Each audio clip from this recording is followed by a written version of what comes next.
ಮದುವೆಗೆ ಹೋಗಿದ್ದೆ. ಹಿಂಗ ಮದುವೆ ನಡೆದಿತ್ತು.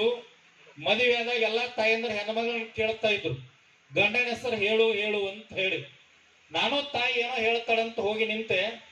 ಗಂಡನ ಹೆಸರನ್ನು ಎಷ್ಟು ಸುಂದರವಾಗಿ ಹೇಳಿದಳು ಅಂತಂದ್ರ, ಸುತ್ತೂರು ಸುರುಳಿ ಹೋಳಿಗೆ, 66 ಎಣ್ಣೆ ಹೋಳಿಗೆ, ಗದುಗಿನ ಗೋಧಿ ರೊಟ್ಟಿ, ಮುನವಳ್ಳಿ ಬಾಳೆಹಣ್ಣ, ಮರಬದ ಕಡಬ, ಶಿವಳ್ಳಿ ಶೀಕರ್ಣಿ, ಗರಗದ ಗಾಡಿ, ಹುಲಿಕೊಪ್ಪು ಹುಗ್ಗಿ, ಕಲಗಟಗಿ ಕರ್ಚಿಕಾಯಿ, ಶಿರೂರು ಶಾವ್ಗಿ, ಕೊಪ್ಪಳದ ಹಪ್ಪಳ, ಅಂಕೋಲ ಸಾರ, ಕಾಸಿದ ತುಪ್ಪ, ಕರದ ಸಂಡಿಗೆ, ಉಪ್ಪಾಗೈತಂದ್ರ ಸಪ್ಪಾಗೈತೆ ಅಂತ ನಾ ಟಿಮ್ ಟಿಮ್ ಅಂದ್ರಿ.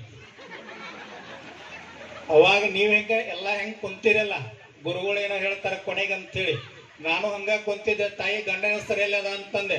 ಹಂಗೆಲ್ಲ ಹೇಳಕ್ ಬರಲ್ರಿ ಅಪ್ಪವ್ರ ಅಂದ್ರು. ಮದುವೆ ಅಂತಂದ್ರೆ ಏನು, ಬಸವಣ್ಣ ಏನ್ ಹೇಳಾನಂತಂದ್ರ, ಎಮ್ಮವರು ಬೆಸಗೊಂಡರೆ ಶುಭ ಲಗ್ನವೆನ್ನಿರ